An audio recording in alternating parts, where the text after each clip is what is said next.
Yes, hello everyone, welcome to next formatted video tutorial. Now guys, for today's episode I'm going to show you how to factory or hard reset this Android TV box. So this is the name of the Android. It is ESHOWEE Android TV box. It is the R1 version. In the description section of the video will be definitely writing the exact name and of course the model. So I'm gonna factory or hard reset it. Now around the back here we have some ports. Now the one that is marked AV, you just simply need something like a small screwdriver, just any small object that can enter and go right through the hole. And once you go in it and actually press, you will actually feel that there's a button in there. So just simple press and hold down on the button. So yes guys, this is how you factory or hard reset this Android TV box. Now in a moment the box should be rebooting, or you should be seeing it rebooting. So just give it a moment.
So here you go guys.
Yes guys, so I had to actually change the screen because the screen that I was using, there is actually a section of it where something is wrong with the left side of the screen, so I wouldn't be able to see those options.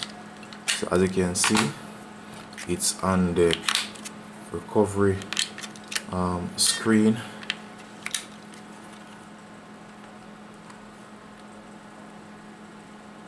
So just simply use your remote to actually scroll down to wipe data factory reset. You're gonna use the OK button to choose.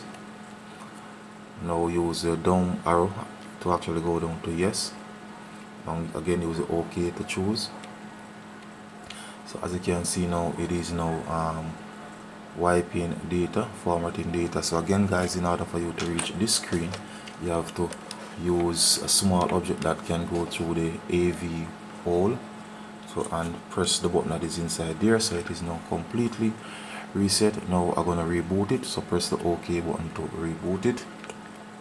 So it should be up and running now. So it is now rebooting. So once again guys, if you're new to my YouTube channel, please remember to click on the subscription button, leave your comments in the comment section of the video, and of course share the video. So once again guys, thanks for viewing. Famitech is out of here.